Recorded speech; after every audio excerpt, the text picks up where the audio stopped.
সারা বিশ্বে head neck ক্যান্সারের যা ইনসিডেন্স তার 1/3 কিন্তু ভারতবর্ষ থেকে হয়। টোব্যাকো বা স্মোকিংয়ের হ্যাবিট, গুটকা, পান মশলা, ওরাল ক্যাভিটির ক্যান্সার কিন্তু খুব কমন আমাদের দেশে। মেটাল নিয়ে যে সমস্ত ইন্ডাস্ট্রিতে কাজ হয় সেইখানেও কিন্তু হেড নেক ক্যান্সার হওয়ার একটা প্রবণতা। দীর্ঘদিন মানুষ সুস্থ হয়ে থাকতে পারছেন ইমিউনোথেরাপির মাধ্যমে।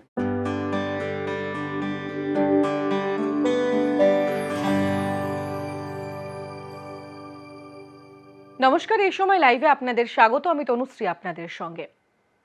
বর্তমানে গোটা ভারতের দিকে যদি আমরা নজর রাখি তাহলে শুধুমাত্র হেড অ্যান্ড নেক ক্যান্সারেই আক্রান্ত হচ্ছেন 1/3 মানুষ। গোটা ভারতবর্ষে প্রতি বছর এই ক্যান্সারে আক্রান্ত হচ্ছেন প্রায় 1,35,000-এরও বেশি মানুষ। কিন্তু কেন, কিভাবে আক্রান্ত হচ্ছেন? এই ক্যান্সার থেকে দূরে থাকার ঠিক কি কি উপায়? আপনি কিভাবে নিজেকে ভালো রাখবেন? এই সমস্ত প্রশ্নের উত্তর আমরা নেব অবশ্যই। আজ আমার সঙ্গে স্টুডিওতে উপস্থিত রয়েছেন বিশিষ্ট অঙ্কোলজিস্ট ডক্টর অনিমেষ সাহা। আপনাকে এই সময় লাইভের স্টুডিওতে স্বাগত জানাই। ক্যান্সার সংক্রান্ত একাধিক এপিসোড ডাক্তারবাবু আমরা করেছি এবং প্রত্যেকটা এপিসোডে এত ইউজফুল ইনফরমেশন আমাদের দর্শকরা পেয়েছেন, স্বাভাবিকভাবেই আমাদের মনে হয়েছে যে আপনার সঙ্গে আরও একটা সেশন করা ভীষণভাবে important. Head and neck cancer, আপনার সঙ্গে অফেয়ারও কথা হচ্ছিল যে আজকালকার দিনে দাঁড়িয়ে এই হেড অ্যান্ড নেক ক্যান্সারে প্রচুর মানুষ আক্রান্ত হচ্ছেন। প্রথমে একটু জানতে চাইবো এই হেড অ্যান্ড নেক ক্যান্সারের মধ্যে কোন কোন অংশগুলো পড়ছে? দেখুন, আমাদের ফেস আর নেকে মাল্টিপল অর্গান আছে এবং যেমন মুখের সামনের দিকের অংশ বা ওরাল ক্যাভিটি, পেছনের দিকে অংশ বা ওরোফ্যারিংস, নাকের পেছনের দিকের অংশ বা নেজোফ্যারিংস, ভয়েস বক্সের পেছনের দিকে অংশ যেটাকে হাইপোফ্যারিংস বলি, এই সমস্ত অর্গানের ক্যান্সারকে একত্রে হেড অ্যান্ড নেক ক্যান্সার বলে।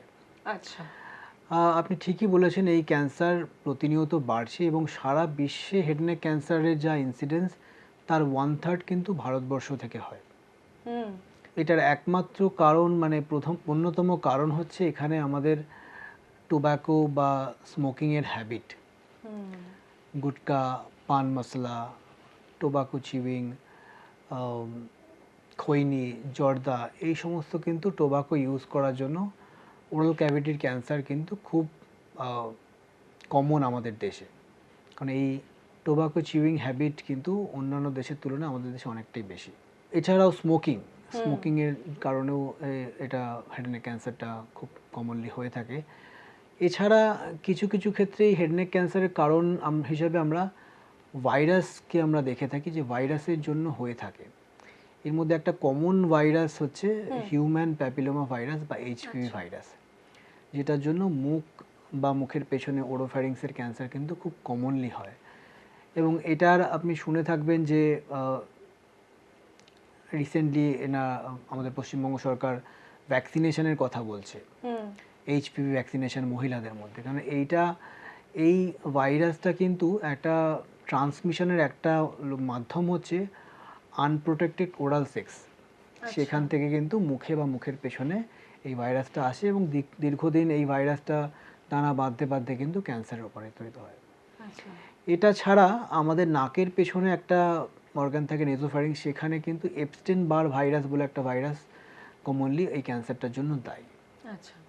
এটা ছাড়া কিছু কিছু ইন্ডাস্ট্রিয়াল এক্সপোজার, ইন্ডাস্ট্রিতে যদি আমরা দেখি উড ডাস্ট বা কোল ডাস্ট বা ধরুন নিকেল, ক্যাডমিয়াম, এই সমস্ত মেটাল নিয়ে যে সমস্ত ইন্ডাস্ট্রিতে কাজ হয় সেইখানেও কিন্তু হেড নেক ক্যান্সার হওয়ার একটা প্রবণতা দেখা যায়। তো মূলত এই সমস্ত কারণেই হেড নেক ক্যান্সারটা কমনলি হয়ে থাকে। আমি লক্ষণ এবং প্রিকশনে আসব, তবে তার আগে জানতে চাইবো, কারণ অবশ্যই এই রোগ হলে তো থেরাপিটা ভীষণভাবে প্রয়োজন প্রত্যেকটি রোগের ক্ষেত্রেই। সেক্ষেত্রে যেই ক্যান্সারের আক্রান্তের শতাংশ এতটা বাড়ছে, স্বাভাবিকভাবেই মানুষের মনে প্রশ্ন আসে যে কিভাবে চিকিৎসা হবে, কি পদ্ধতিতে হবে। আপনি যেটা বলছিলেন যে খুব ভীষণ গুরুত্বপূর্ণ ইমিউনোথেরাপি, সেটা কিভাবে কাজ করে এই ক্ষেত্রে? দেখুন, হেড অ্যান্ড নেক ক্যান্সারের বেশ কিছু চিকিৎসা পদ্ধতি আছে। Surgery, radiotherapy, chemotherapy, targeted therapy এবং ইমিউনোথেরাপি আজকের দিনে একটি খুব গুরুত্বপূর্ণ চিকিৎসা, যেটার মাধ্যমে আমরা ইভেন খুব অ্যাডভান্স স্টেজের ক্যান্সার, যেখানে হয়তো মানুষের কাছে এক্সপেকটেশন ছিল কয়েক মাস হয়তো বাঁচবে, সেটা দীর্ঘদিন মানুষ সুস্থ হয়ে থাকতে পারছেন ইমিউনোথেরাপির মাধ্যমে। আচ্ছা। তো ইমিউনোথেরাপি একটা ড্রাগ থেরাপি। তো বেসিক্যালি খুব যদি সহজ ভাষায় বলতে হয়, তো আমাদের শরীরে একটা বেসিক ইমিউন সিস্টেম আছে। মানে বেসিক্যালি বলতে হয় সেই ইমিউন সিস্টেমের একটা সিকিউরিটি গার্ড থাকে, মানে যেটাকে আমরা টি সেল বলি। আচ্ছা। আমাদের শরীরে যখনই কোনো ফরেন বডি বা ফরেন কোনো থ্রেট যখন ঢোকে, সেটা ভাইরাস হতে পারে, ব্যাকটেরিয়া হতে পারে, বা ক্যান্সার সেল হতে পারে, আমার বডির ইমিউন সিস্টেমের সিকিউরিটি গার্ড টি সেল সেটাকে আইডেন্টিফাই করার কথা এবং সেটাকে ডেস্ট্রয় করার কথা। কিন্তু ক্যান্সার সেলস খুব স্মার্ট হয়। তারা কি করে, তারা ক্যান্সার সেলসের ওপরে একটা প্রোটিন তৈরি করে যেটাকে PDL1 বলে। এই প্রোটিনটা তৈরি করার মাধ্যমে ওরা কি করে, বডির টি সেলসকে জানায় যে আমরা বাইরের কোনো মানে ক্ষতিকর জিনিস না, আমরা বডিরই একটা পার্ট, বডিরই একটা নর্মাল জিনিস। কাজেই টি সেলস তখন তার অ্যাটাক মোডটাকে সুইচ অফ করে দেয় যে না, এটাকে আর অ্যাটাক করা যাবে না, এটা ক্ষতিকারক কিছু নয়। বা ক্যান্সার সেলসটা এই PDL1টা এক্সপ্রেশনের মাধ্যমে নিজেকে ইমিউন সিস্টেম থেকে হাইড করে নেয়। তো ইমিউনোথেরাপি কী করে, ওই PDL1 যে আস্তরণটা রয়েছে সেটাকে টার্গেট করে ওই প্রোটেকটিভ শিল্ডিংটাকে সরিয়ে দেয়, যাতে বডির নিজস্ব ইমিউন সিস্টেম বা টি সেল ক্যান্সার সেলকে অ্যাটাক করতে পারে এবং যাতে রোগটাকে কন্ট্রোল করতে পারে। এই ইমিউনোথেরাপির মাধ্যমে কি পুরো নির্মূল হওয়া সম্ভব? বেশিরভাগ ক্ষেত্রে এটা আমরা অ্যাডভান্স স্টেজে ইউজ করি, যেটা নির্মূল করা সম্ভব নয় সে সমস্ত ক্ষেত্রে। কিন্তু কিছু ক্ষেত্রে আর্লি স্টেজেও এই ইমিউনোথেরাপির মাধ্যমে রোগটা ফিরে আসার সম্ভাবনা অনেকটাই কম করা সম্ভব। হয়। এই লক্ষণ কি, মানে হেড অ্যান্ড নেক ক্যান্সারে যেহেতু আপনি অনেকগুলো পার্ট বললেন, সেক্ষেত্রে লক্ষণগুলো কি কি নজরে পড়ে? দেখুন, যেই অর্গানে হবে সেই অর্গান স্পেসিফিক লক্ষণ হয়। ধরুন মুখের মধ্যে কারোর কোনো আলসার হয়েছে বা ঘা হয়েছে বা ক্ষত হয়েছে, যেটাতে কোনো ব্যথা নেই, কিন্তু সাধারণত ওষুধ লাগিয়ে অ্যান্টিবায়োটিক খেয়ে সেই ঘা কমছে না। কোনো জায়গায় একটা ফোলা রয়েছে বা গলায় কোনো একটা গ্ল্যান্ড ফুলে রয়েছে, সেটা আস্তে আস্তে বাড়ছে বা কমছে না, সেটা ওরাল ক্যাভিটি ক্যান্সারের একটা হতে পারে। বা জিভের মধ্যে কোনো ঘা হয়েছে বা আলসার হয়েছে, যেটা কমছে না। তো নন হিলিং আলসার একটা ইম্পর্টেন্ট সিমটম মুখের মধ্যে বা মুখের পেছনে। দ্বিতীয় হচ্ছে খাবার গিলতে গেলে ধরুন ব্যথা লাগছে বা খাবার গিলতে গেলে অস্বস্তি হচ্ছে, অসুবিধা হচ্ছে, গলায় বাঁধছে, সেটা কিন্তু একটা ওরোফ্যারিংস বা থ্রোট ক্যান্সারের একটা লক্ষণ হতে পারে। আচ্ছা। নেজোফ্যারিংস বা নাকের পেছনে যখন ক্যান্সার হয়, ইউজুয়ালি নাক থেকে কখনো ব্লিডিং যদি হয়, সেটা একটা লক্ষণ হতে পারে। বা নাকটা অযথা বন্ধ হয়ে যাচ্ছে, কিছুতেই খুলছে না, সেটা একটা কারণ হতে পারে। এই নাকের ক্ষেত্রে কি কারণে হয় এই ক্যান্সার? যেরকম আমি সিমটমে বললাম যে একটা তো হচ্ছে এপস্টেন বার ভাইরাস রিলেটেড একটা ক্যান্সার নাকের পেছনে হয়ে থাকে। দ্বিতীয়ত কিছু কিছু অকুপেশনাল এক্সপোজার, উড ডাস্ট বা কোল ডাস্ট, এটার এক্সপোজারের জন্য হয়ে থাকে। তো সিমটম, আর একটা ইম্পর্টেন্ট সিমটম, যদি ভয়েস বক্সে কারোর কোনো ক্যান্সার হয়, ইউজুয়ালি প্রথম যে সিমটমটা আমরা দেখি যে ভয়েস চেঞ্জ হওয়া, মানে গলাটা ভেঙে যাচ্ছে, নর্মালি যেভাবে কথা বলে হঠাৎ করে গলাটা ভেঙে যাচ্ছে, বা খেতে গেলে একটা বিষম খাওয়ার মতো হচ্ছে। তো এই সমস্ত সিমটমগুলো যদি কেউ দেখেন, তাহলে অবশ্যই ডাক্তারের পরামর্শ নেওয়া উচিত এবং পরীক্ষা নিরীক্ষা করে ক্যান্সার আছে কিনা সেটা দেখা উচিত। এই ধরনের মানে ক্যান্সারের ক্ষেত্রে কি লক্ষণ হলো, প্রিকশন, এই থেরাপিও আপনি বললেন, থেরাপির ক্ষেত্রে তো মানুষ প্রথমে বুঝতে পারেন না যে আমরা কোন থেরাপির ক্ষেত্রে যাব, সেক্ষেত্রে প্রাথমিকভাবে একজন সাধারণ মানুষ কি করবেন? যখনই অঙ্কোলজিস্টের কাছে, মানে যখনই ধরুন সিমটম দেখা দিচ্ছে বা যখন ক্যান্সার ধরা পড়েছে, প্রাথমিকভাবে একজন অঙ্কোলজিস্টের পরামর্শ নেওয়া উচিত। আমরা প্রথমে পেশেন্টের যেটা করি, ইউজুয়ালি একটা বায়োপসি করি, যেটা কনফার্ম করার জন্য যেটা ক্যান্সার বা কী টাইপের ক্যান্সার, এবং কিছু স্ক্যান করে থাকি, আইদার সিটি স্ক্যান বা MRI বা পেট সিটি স্ক্যান, দেখার জন্য যে এটা বিস্তৃতি কতটা, এক জায়গায় সীমিত আছে, কোনো গ্ল্যান্ডে ছড়িয়েছে নাকি অন্য অর্গানে ছড়িয়েছে। এই দুটো ইনফরমেশন খুব প্রাথমিকভাবে আমরা নিয়ে ডিসাইড করি যে পেশেন্টের কী চিকিৎসা হবে। আচ্ছা। খুব আর্লি স্টেজের ক্যান্সারে বেশিরভাগ ক্ষেত্রেই সিঙ্গেল মোডালিটি ট্রিটমেন্ট, মানে আইদার সার্জারি বা রেডিওথেরাপির মাধ্যমে চিকিৎসা করা সম্ভব।